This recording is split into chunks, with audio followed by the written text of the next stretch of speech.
Я приветствую вас, дорогие друзья, уважаемые гости и подписчики моего канала. Всем большое спасибо, что ждете новые выпуски. Денис Неведомский на связи, адвокат и политик. Денис, приветствую вас. Приветствую, Александр. Добрый день, друзья.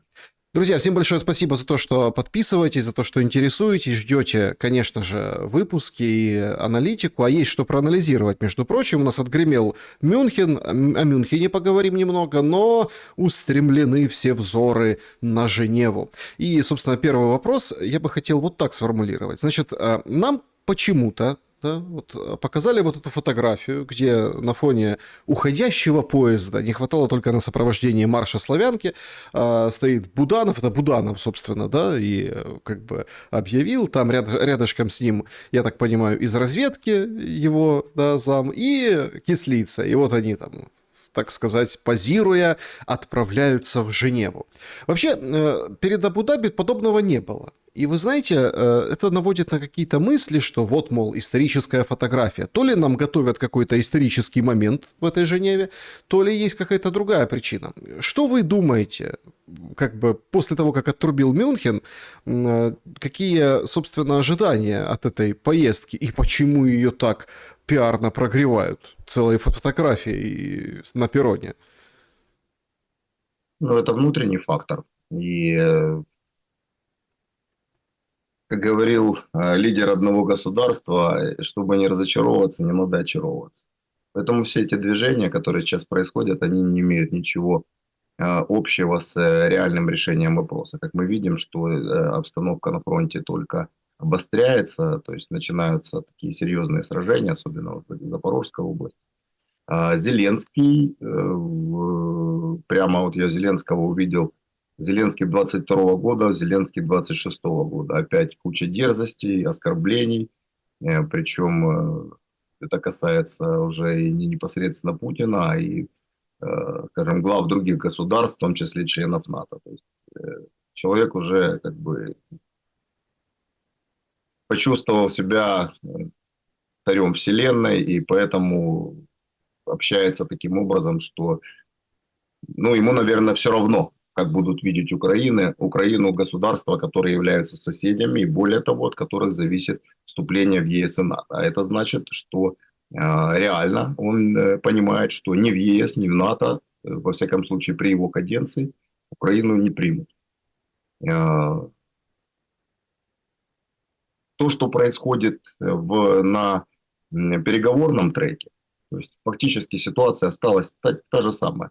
Еще и россияне поменяли, скажем, более эффективную группу военных на тех же самых переговорщиков, то есть вернулись в формат Стамбула. Это говорит о том, что технические вопросы, которые решали военные, они уже обсуждены, и все вернулось на круги своя. А решается, как говорится, вопрос будет не переговорными группами, они решаются в другом месте и другими людьми. Мюнхен очевидный провал. Не принято никаких глобальных решений и не принято, нет уже даже былого хайпа, который был на предыдущих мюнхенских конференциях, когда Франция, Германия, там другие страны Евросоюза, те, которые представляют глобальную монархию, как бы сливались в едином экстазе. Остались одни аплодисменты, жиденькие после выступления Зеленского. Увы, мы после этой мюнхенской конференции не стали ближе к миру. По поводу Европы. Сейчас мы про Зеленского более детально поговорим, но бросилось в глаза, кстати, вот эти там кулуарные моменты, да, там физиономия Каи Каллас, когда Уолтс говорил о том, какой Трамп миротворец, там Политико говорит, покерфейс года, да, то есть мы видим этот антураж. Покерфейс это лицо такое. Ну да, и вы понимаете, в чем дело. И вот даже на встрече, вот на троих, это, собственно, видно, прискакивает Макрон, такой веселый, а Мерц и Стармерт как бы не замечают его между собой. Макрону, видно, как-то даже неудобно. И, собственно, вот так они и встретились, знаете. Макрон играет свою игру, говорит, надо с Россией налаживать связи. Мерц против. Вообще, вот если брать европейский а это все-таки Мюнхенская конференция по безопасности, европейский разрез, то тут как бы Мерц выделялся очень сильно. Ну и в рамках этих встреч в Германии даже Зеленский показывал беспилотники, которые будут, в общем-то, 10 тысяч штук в год для Украины изготавливаться на немецком предприятии. Кажется, что в Европе что-то надломилось. Как вы даете, какую характеристику даете этому процессу? Ну и что, получается, открыл рот, что надо с Россией договариваться, и уже все? Даже нос воротят от тебя на протокольных фотографиях?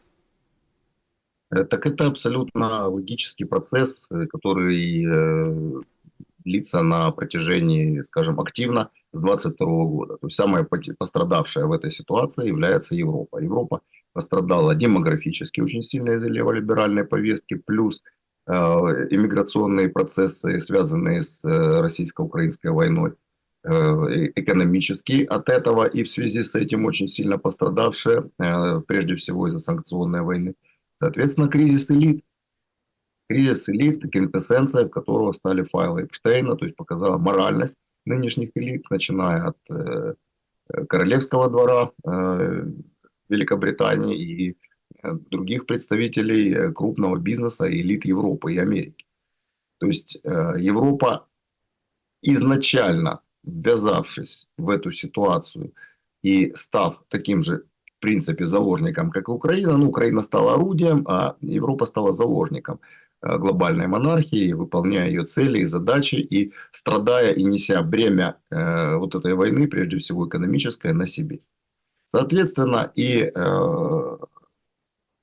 идеология, которая привела Европу к такому, скажем, фиаско, она и презюмирует приход таких лидеров.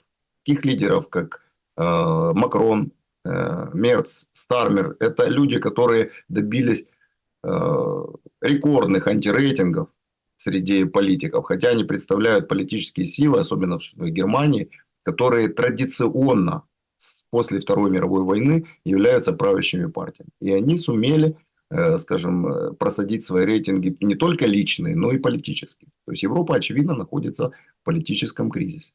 И при этом на это накладывается мощный общемировой тренд на смену леволиберальной политики, и к власти будут приходить традиционалисты, назовем их так, консерваторы, кому как больше нравится. Поэтому и по большому счету маневра у них особого нет.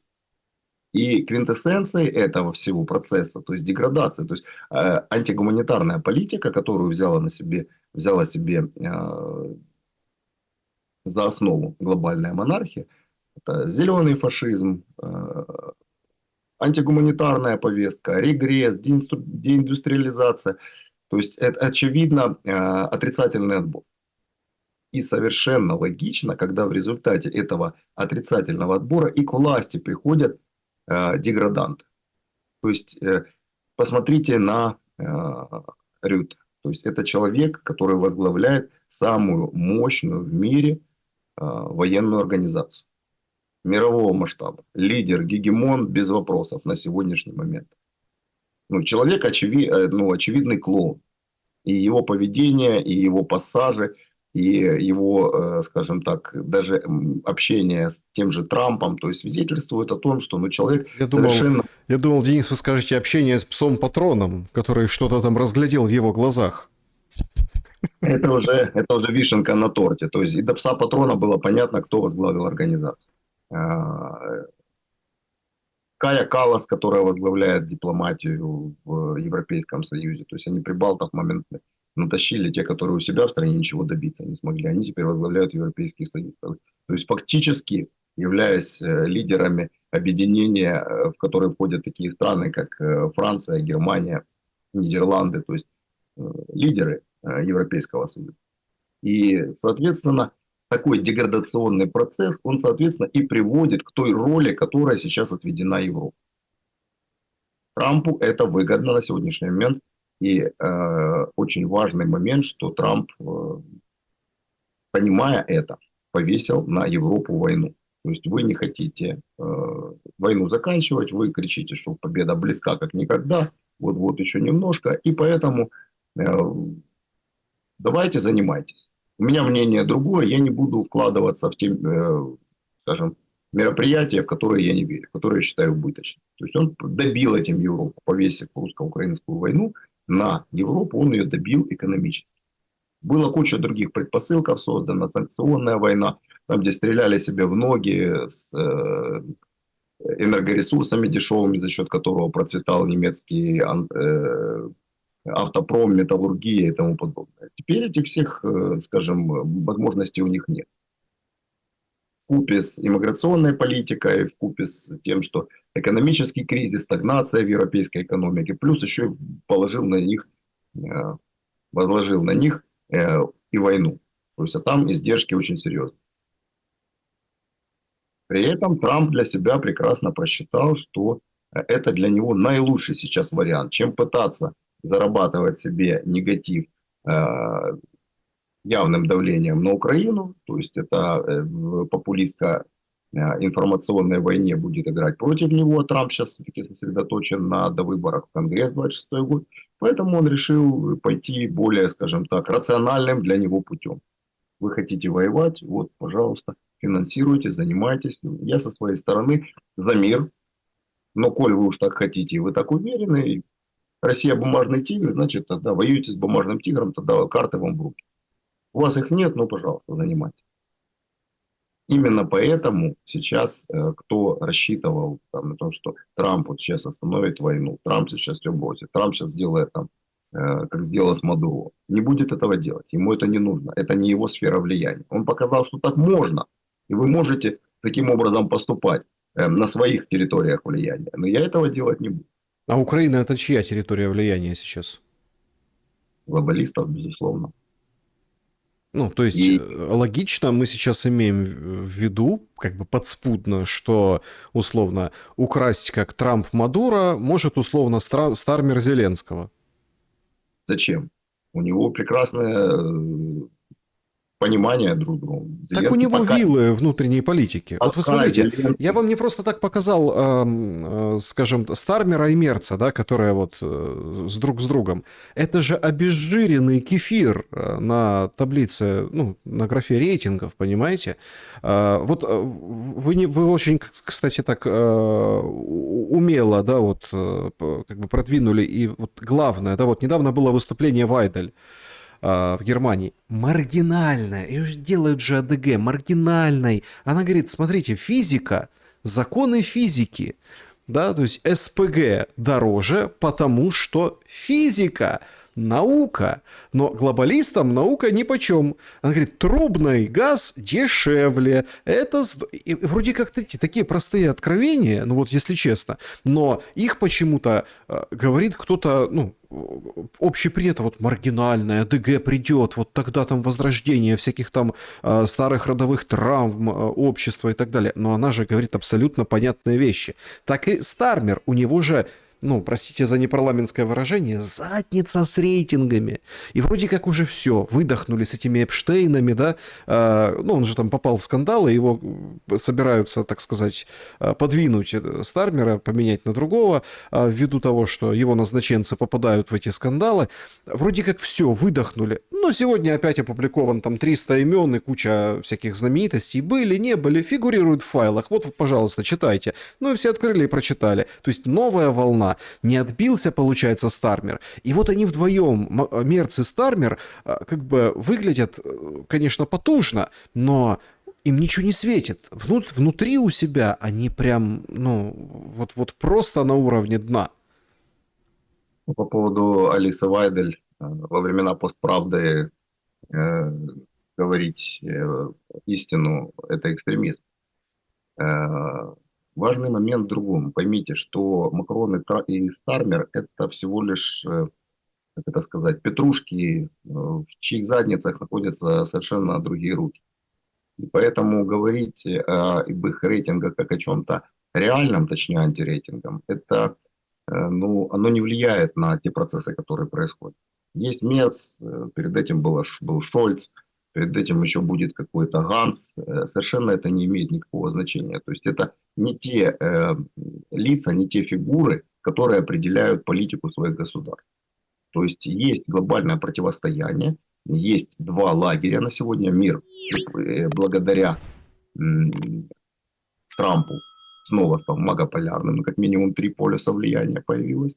Это глобальный юг, который сплотился благодаря последним действиям Демократической партии Соединенных Штатов и глобальной монархии.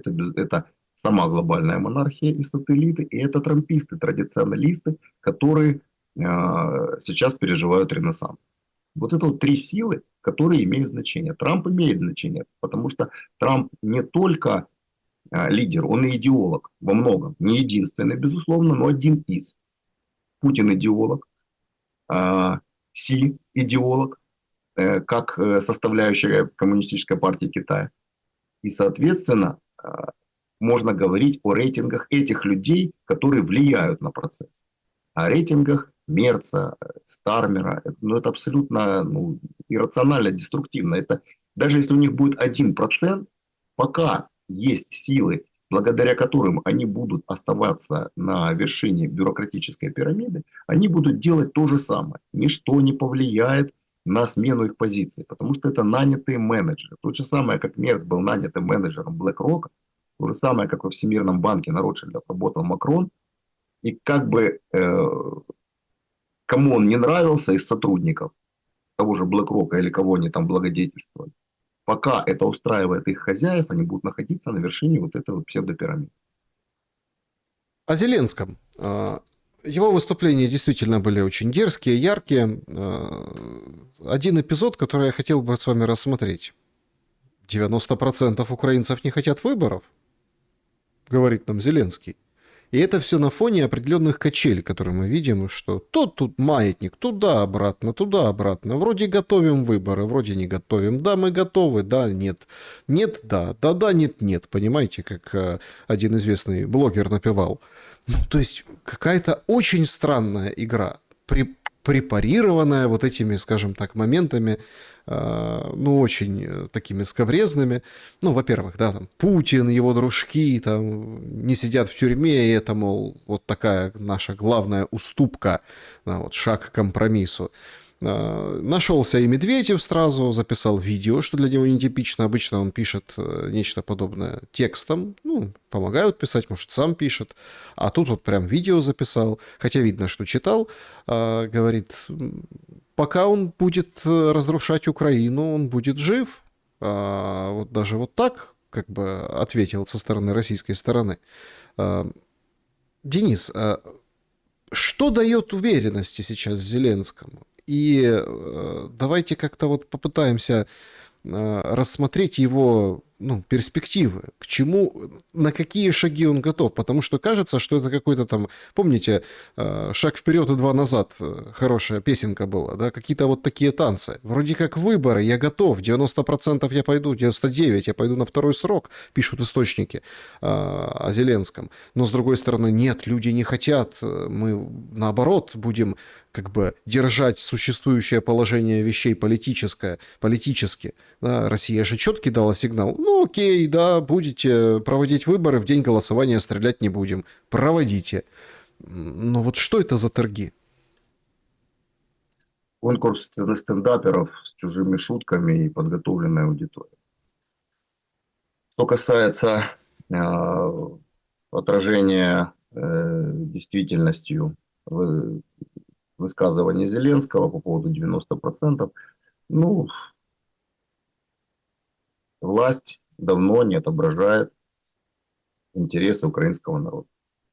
Власть давно определила, что она есть вершина пирамиды, а все остальное рабы, на плечах которых находится этот колос.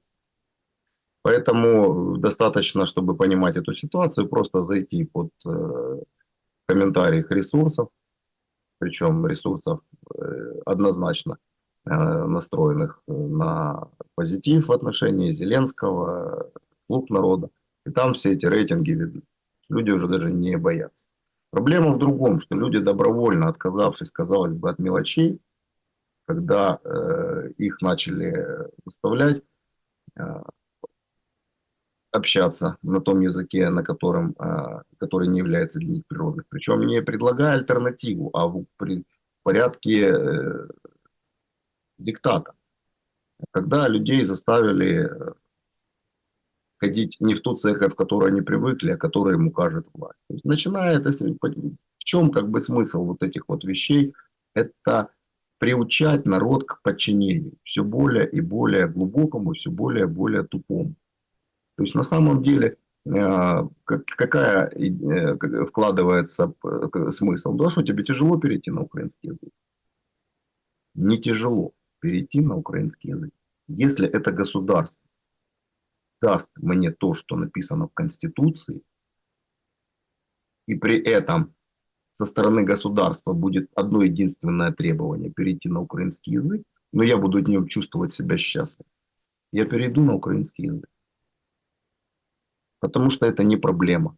А проблема в том, что государство, усиливая диктат, лишая меня моих фундаментальных политических и социальных прав, экономических,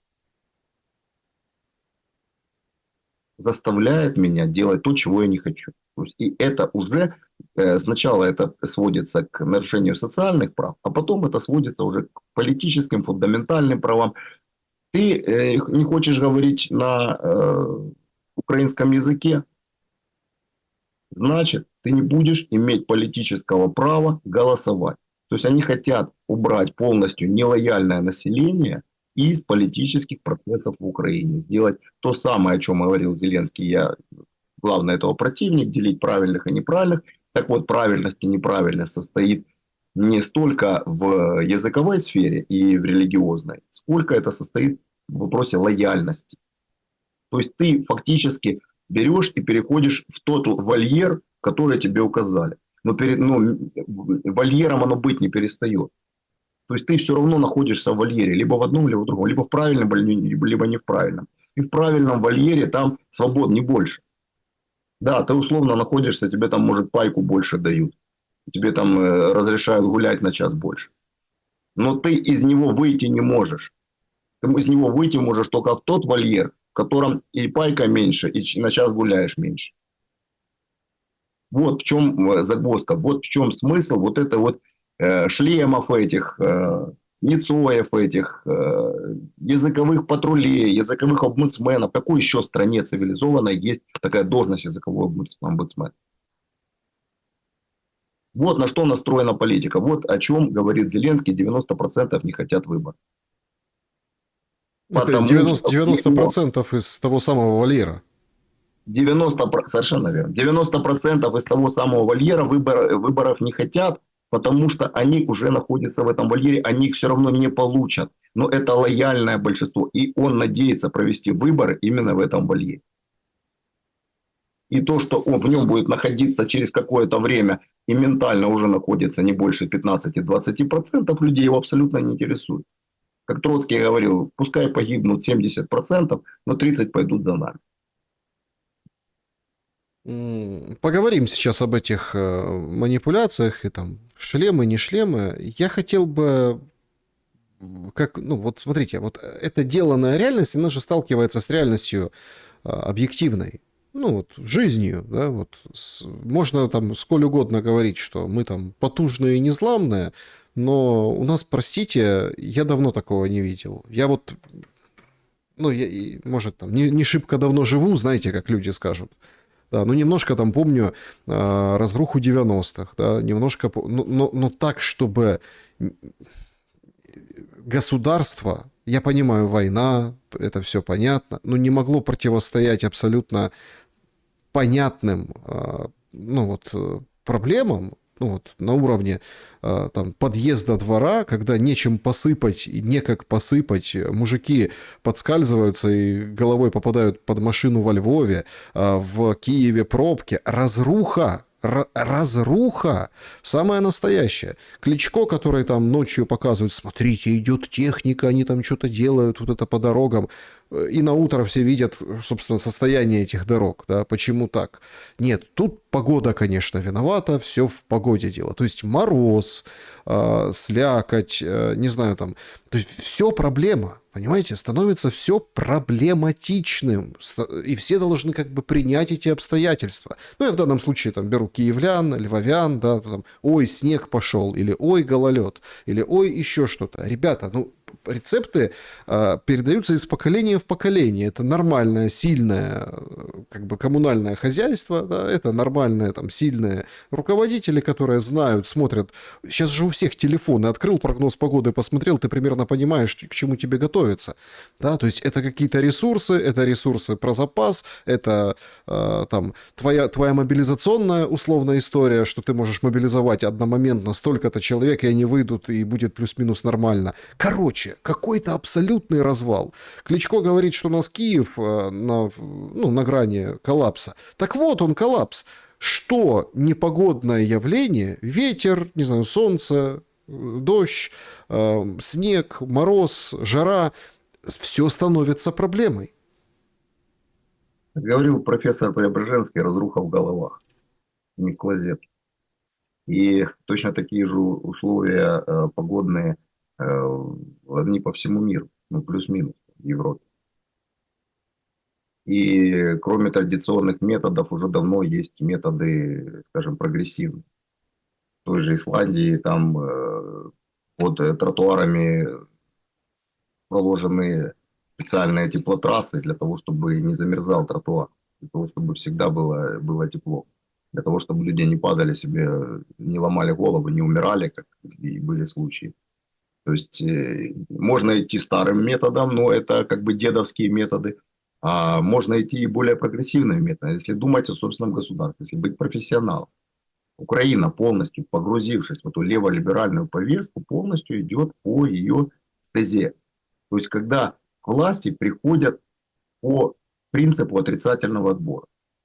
Когда к власти приходят не профессионалы, а те люди, которые согласны с этим отрицательным отбором. И как результат этого отрицательного отбора они становятся властью.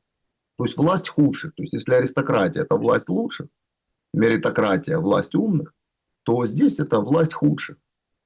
И мы сознательно за это проголосовали. То есть как электорат мы вполне получили то, чего заслужили.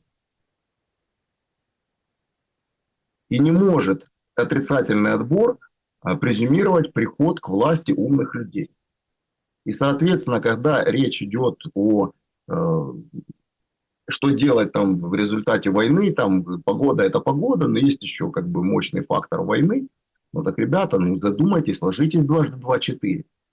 Что если вы находитесь в условиях, на которые вы кардинально повлиять не можете тактическими ходами, меняйте стратегию. Меняйте стратегию. И когда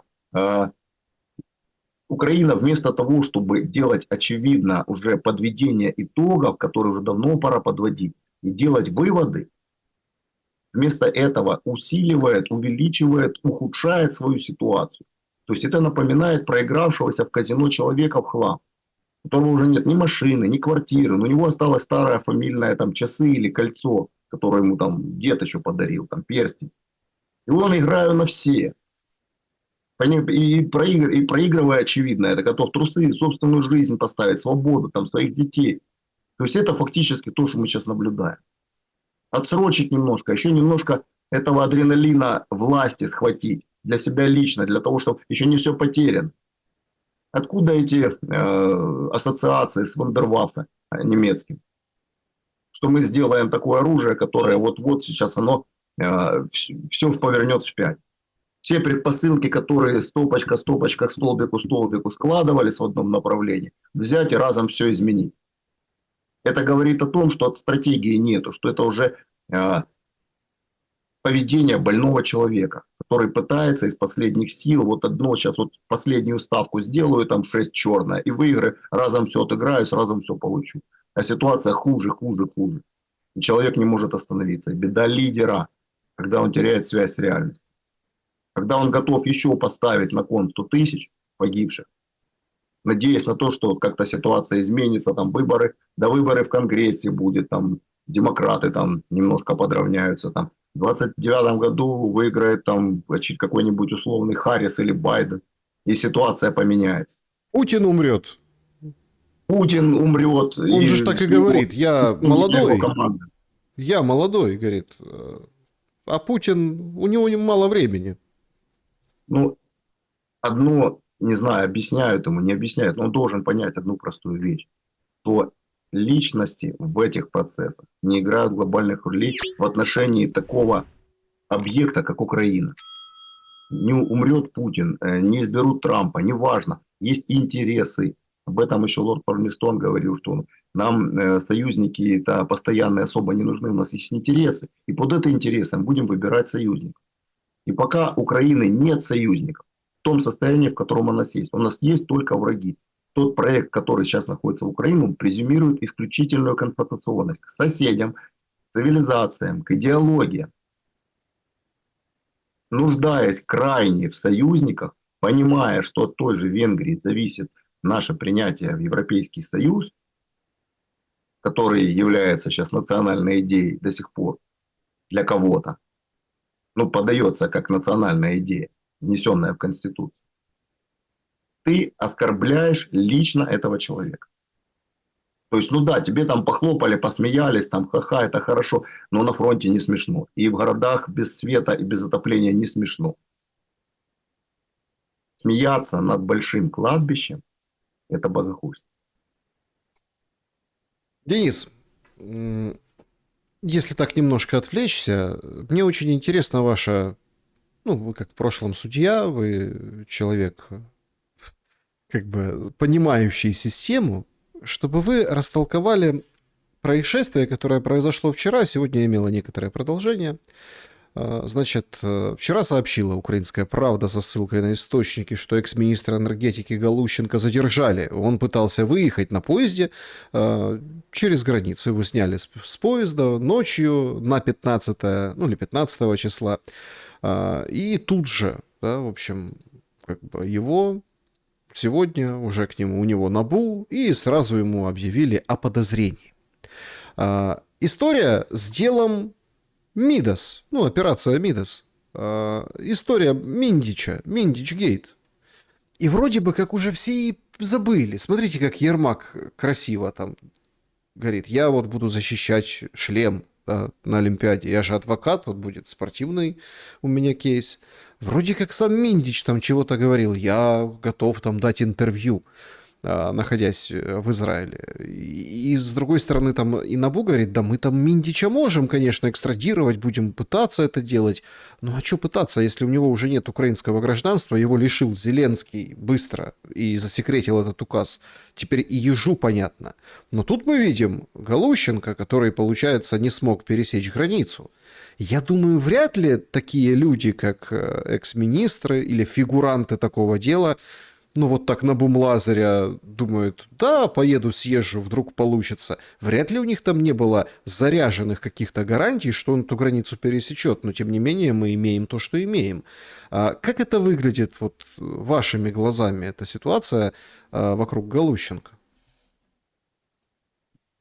Есть производство, и НАБУ и ИСАП имеют возможность выставления сигнального индекса на пересечении границ. Возможно, были какие-то договоренности, что до определенного времени следствие ждет, мы просто не видим, скажем, публичных вещей. Те публичные вещи, которые мы видели, это пленки, там, процессы судебные по санкциям судебным. Те процессы, которые дальше, выемка документов, вот недавно НАБУ опубликовала по Маршалловым островам, по Сент-Китс-и-Невис, то есть там собирается фактаж очень прилично. Возможно, это публикование этой информации и сработало триггером для того, что Галущенко побежал. Не забывайте, что поменяли голову при пограничной службе. То есть и влияния такого прямого уже нет, а может быть люди и боятся. Кроме того, сейчас нет той полноты власти, на которую рассчитывал Зеленский. То есть есть структуры НАБУ и САП, которые продвигают собственные задачи.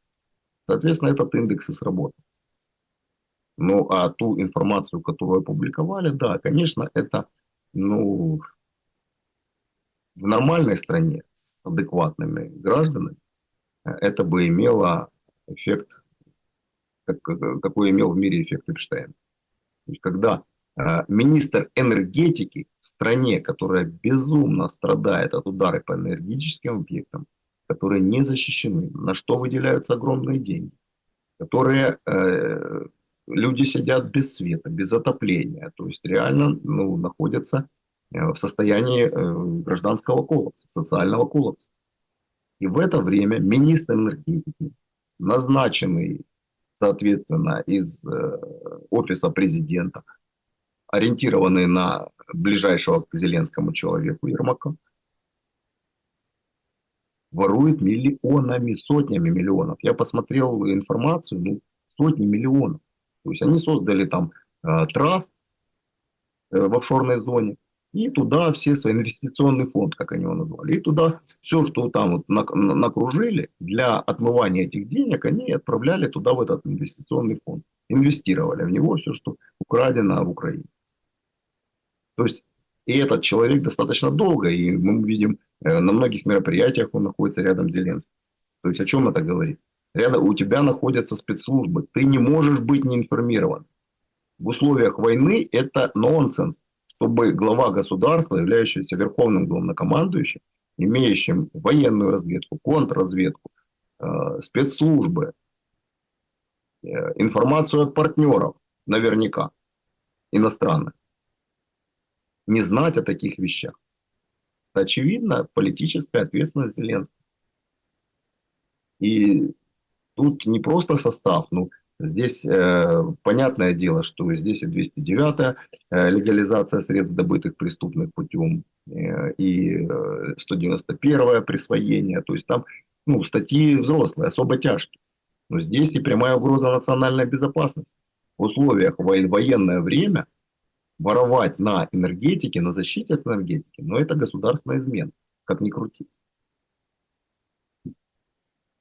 Я просто так понял, что эти материалы по поводу офшорных счетов, они, ну, достаточно... Я видел тоже эту информацию, она очень сложная к восприятию. Одно дело, когда там пленочка, да, есть 40 тысяч долларов, там Тимошенко, ну, условно, да, ее там берут, фотографируют, есть там какие-то голоса, есть какие-то... Это вроде как интересно, это... А то, что было опубликовано, это, ну, это надо как бы немножко разбираться и, ну, вот понимать, да, давать трактовки.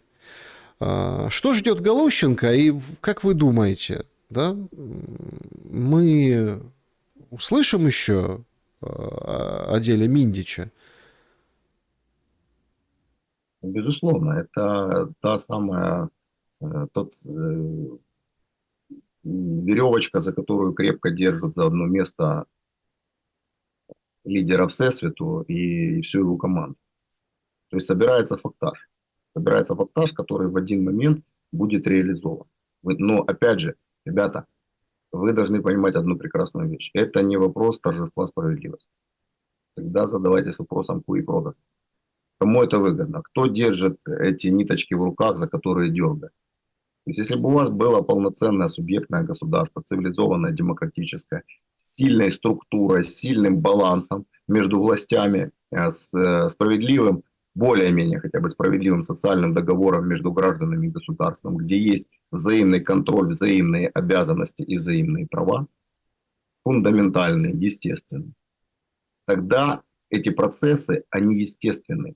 Они отвечают структуре государства и общества. А когда общество и государство построено на принципах клановости, протекционизма и коррупции, это свидетельствует о том, что те структуры, которые сильные, они не действуют в ваших интересах, не действуют в интересах народа, который является главным субъектом государства, главным носителем власти. Вы не являетесь главным субъектом, главным носителем власти. И использовать вот эти все вещи будут те, кто девочку танцует. Соответственно, кто создавал НАБУ и САП, кто контролирует отбор туда людей, кто ставит перед ними задачи. Пока государство, пока общество не вернет себе государство, а государство, соответственно, не вернет себе суверенитет, все, что происходит, будет происходить не в интересах украинского народа. Как бы оно ни выглядело. Кто главный интересант, кто проводит определенные манипуляции, тот и будет выгодополучатель. Без того момента, как мы не сможем вернуть себе государство, когда государство будет выполнять свои обязательства перед собственными гражданами, все, что будет происходить в этом государстве, это будет во вред украинскому народу. Но опять-таки здесь же как нам расскажут, это вот демократы, которые соросята, создатели НАБУ, это совершенно там другой, скажем. Тут вообще есть два варианта. Вариант первый. Это или условно американцы, ну вот конкретно, да, администрация. У него была встреча у Зеленского с Рубио, да, они там поговорили ни о чем на самом деле, да. Причем по Украине с европейцами Рубио не стал встречаться, говорит, идите лесом, у меня тут Иран, у меня тут там другие вопросы, там газа, тут Совет мира же скоро будет с председателем Трампом, да, 19 числа. Об этом сам пишет Трамп. Как бы в фокусе Госдепа немножко другое. А говорит по поводу войны, да, мы готовы, мы хотим закончить, и, в общем-то, все. Что там проинформировал по поводу фронта и по поводу там потужности Зеленский, это как бы мало играет. И вот есть версия, что условно плохо поговорили с Рубио, ну то есть упирается Зеленский, и вот это вот, скажем, история с Галущенко, это его как бы стимул, да, острая палочка, которая тычет в Зеленского. Есть вторая версия, что чтобы Зеленский не пошел на условия Трампа, да, не перешел под крыло действующей администрации, условный deep state, закавычим это понятие, ну вот глобалисты и вот эти элиты, вот эта структура, ну, в общем, не дают расслабляться, да, что если там, условно, как охрана британская, с одной стороны это охрана, с другой стороны это конвой. То есть держать при себе этого друга хотят, чтобы он не вилял задом, да, ни в какую другую сторону. Вы к какому числу относитесь? Как считаете, это администрация или их противники в Соединенных Штатах?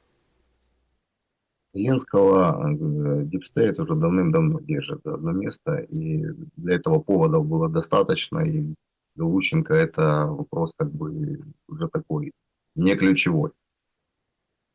И поведение Зеленского как раз подтверждает тот факт, что он до сих пор находится в руках глобальной монархии и будет выполнять их задачи. Будет ли по Галущенко эта ситуация раскручиваться? Не будет.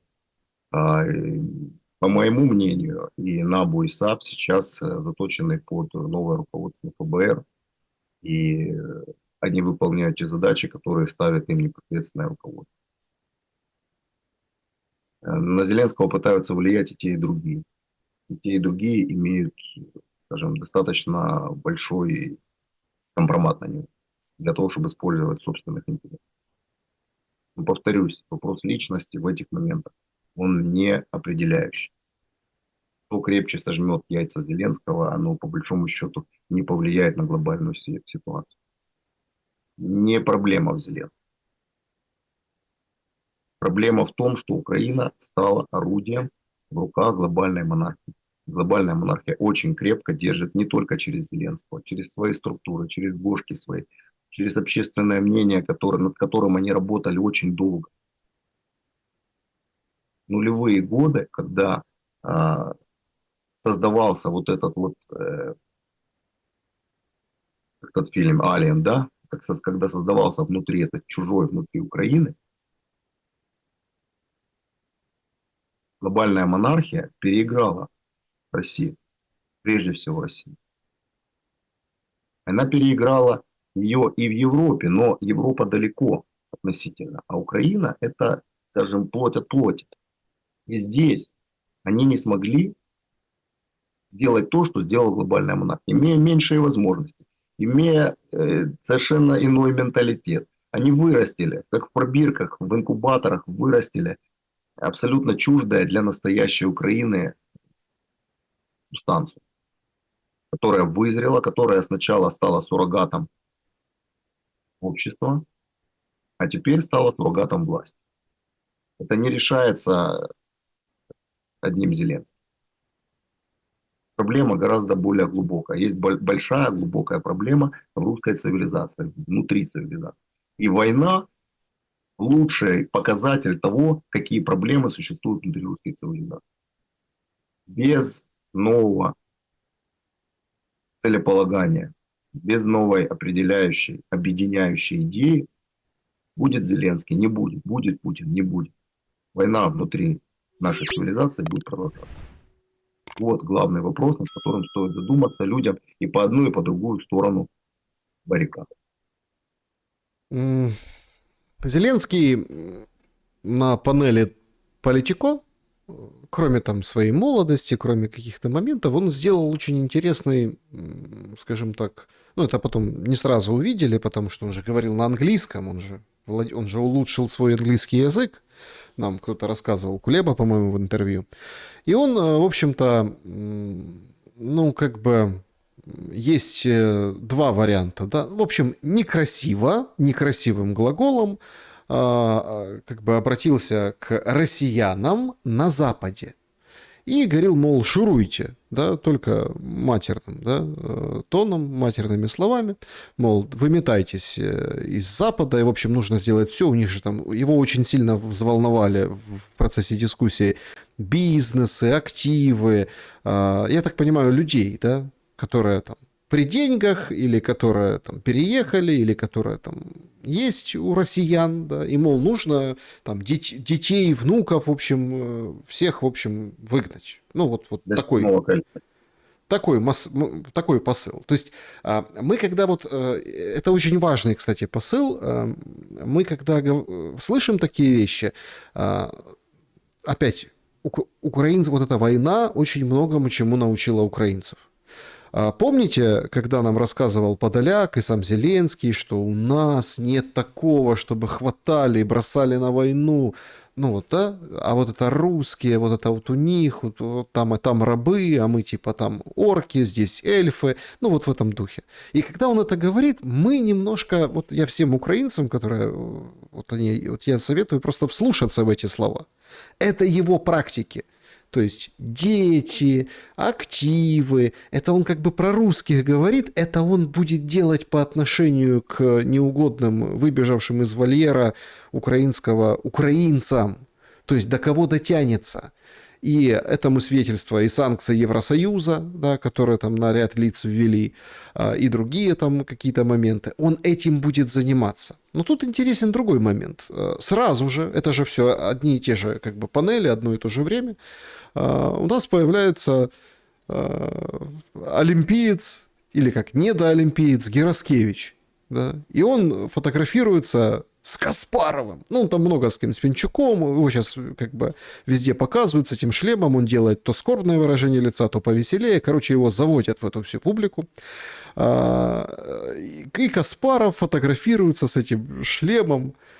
Но ведь только же Зеленский его, в том числе, да, его и таких же, как он, в общем, российских оппозиционеров, только же клеймил всеми, скажем так, словами, в том числе не очень культурными в интервью. А тут вот такая благость. Или тем, кто в шлеме, тех не касается россиян, вот эти предложения.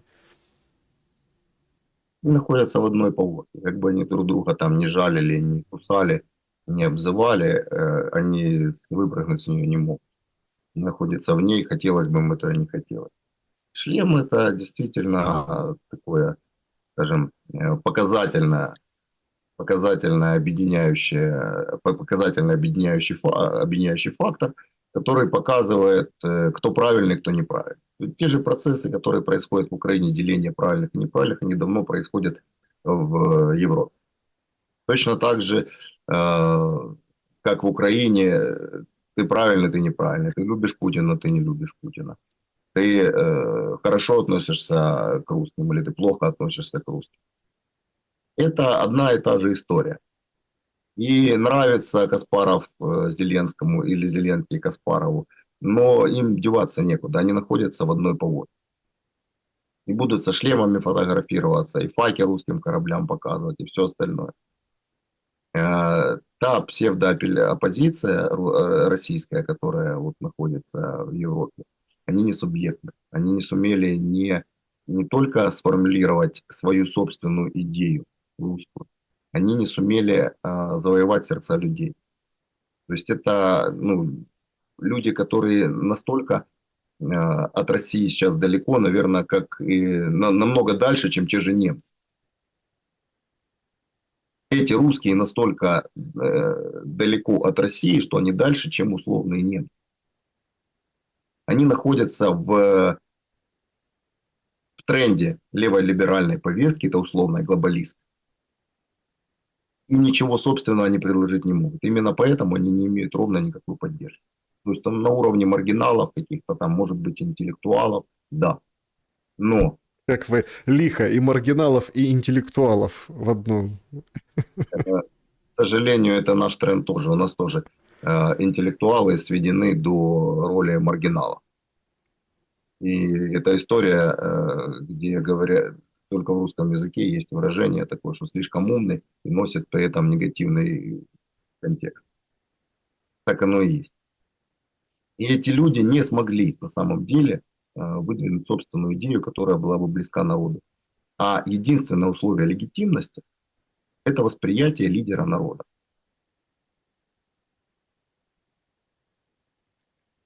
Зеленского как воспринять? Ну вот смотрите, я, кстати, с вами согласен, это вот четкая история с этим шлемом. Ну, ну, давайте откровенно, да. Понятно, что многие там украинцы, которые за рубежом, они там, им болит, они вот это все ставят на аватарки. Украинцы, которые внутри, они тоже вот это все вот несправедливо, вот это вот все ухватились за эту историю и раскрутили. Ну, выглядит, конечно, это как шлемобесие, безусловно, да. Все уже там начинают надевать эти шлемы. Это маркер, да, там, вот ты из какого вольера, это прям четко характеризует. Однако ведь, понимаете, все же люди же все понимают. Вот я как там наблюдаю и по соцсетям, и везде, они же все понимают. Вот очень интересная история была совсем недавно.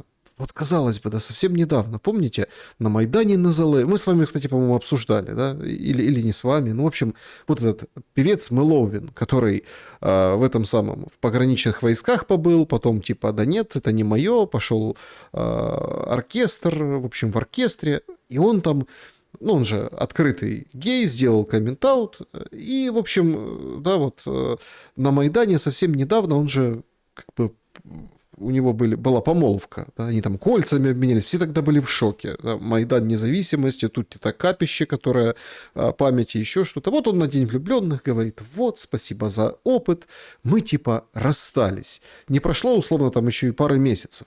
А ведь это тоже тогда, вот я помню, мы обсуждали в эфирах, говорили, ну это же специально сделано, это вам специально вброшено, это вот для того, чтобы вот это вот соответствовать повестке, это вообще было как бы не впопад, но он же там военный, а тут певец, а тут военный, и вот смотрите, как хорошо, и вот у нас свобода на Майдане, вот это все, понимаете, а тут проходит 2 месяца, ой, все, уже как бы мы... Спасибо за опыт, мы разбежались. Понимаете? Мы разбежались. А это элементарная технология, элементарнейшая.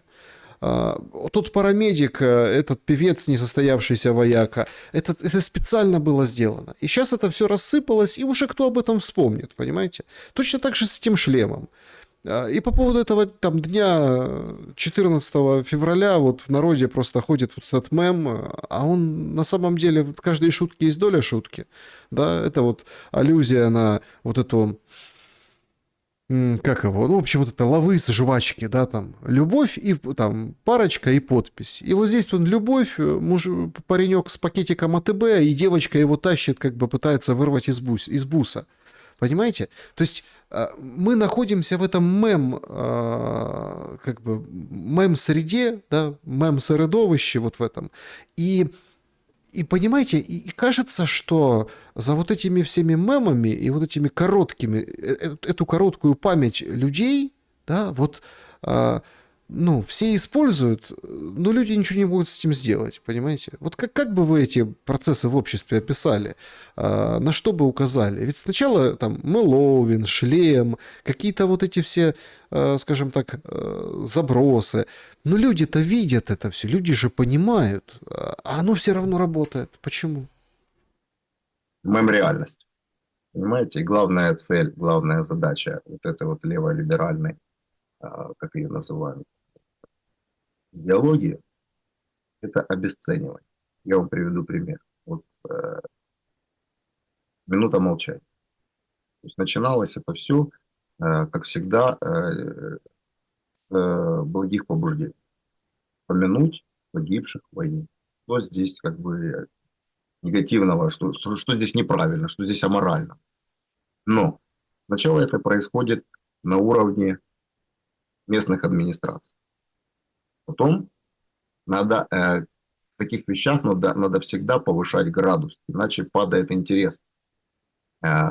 Сделали указом президента. Следующий шаг сделали законом. Следующий шаг, наверняка, я думаю, что как с евроинтеграцией внесут в преамбулу Конституции. Потом сделают вечером еще. То есть утром просыпаются, и как раньше было там в 12 ночи гимн, вот минута молчания перед отходом ко сну. Потом в обед еще, ну, чтобы не забывали, а то день как-то зря проходит. То есть это все называется обесценивание. Обесценивание традиций, обесценивание памяти, обесценивание смысла. То есть это все будет делаться уже на автомате. Они из трагедии делают ритуал. Еще один ритуал культа смерти. То есть для того, чтобы люди не задумались о причинах, почему так происходит, никто виновник этой ситуации, никак ее исправить. То есть люди к этому должны относиться как к обыденности, к ритуалу. То есть погибают, и ничего страшного, а мы вот постоим, мы свою как бы задачу выполнили, мы с себя скинули это.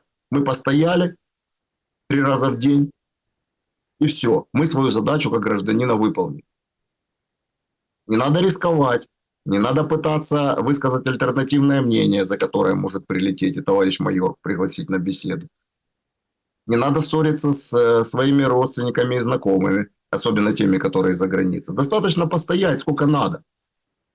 Они обесценивают трагедию, обесценивают память, обесценивают смыслы и обесценивают человеческий разум, который должен делать выводы, который должен отличать, пользуясь критическим мышлением, зерна от плевел, который мозг должен предлагать решения. А и людей этим лишают. Это сюда и шлем, и русский корабль пошел, и все остальное. То есть закладываются вот эти вещи, которые обесценивают сопротивление, героизм, память людскую. Все делается для того, чтобы война, лишение, потери стала обыденностью. Они не зря об этом говорят. Дети, внуки должны готовиться жить без света, без ничего, то есть без выборов. Делаем из этого нормальность. Мы превращаем трагедию нашей страны, гибель, в обыденность. И когда люди к этому привыкают, зачем что-то менять, если это каждодневная реальность? Вот что они делают, откуда все эти шлемы. Ну, вы понимаете, что это отражается... Вот есть же много индивидуальных случаев, только за последние дни, да, то там отец убил 13-летних подростков, там, мальчика и девочку, сына и дочь из ружья застрелил, то гранаты бросают, то еще какие-то моменты. И вы понимаете, что это же очень сильно бьет по конкретному человеку. Ну вот, по конкретному, конкретной истории. Истории вернувшегося с войны, прячущегося, ушедшего в СЗЧ. Ну вот конкретно по одной голове это все прилетает. Люди на самом деле вообще сходят с ума. Вот в пабликах одесских разлетелась информация о том, что в областную больницу доставили мужчину, который пытался себе болгаркой отпилить руку, чтобы не идти служить. Ну, понятно, реакция нормального здорового человека, ну, скажем так, идиот. Ну, правда, да, то есть много там есть мнений, есть люди, которые, например, тоже против вот этого насильственной бусификации, мобилизации и всего прочего. Они говорят как? Они говорят, ну, слушайте, ну хорошо, не надо... Вообще, у меня даже в эфире есть психоаналитик, Спартак Суббота, он говорит, смотрите, говорит, окей, ничего не надо с кем там драться, ничего не надо, просто надо идти, как бы склонить гриву, идти, так сказать... Да, вот если уже так случилось, потом убежишь в СЗЧ, потом, когда вот выйдешь, выскочишь, потом решишь свою судьбу. Надо включать голову, рацию, да.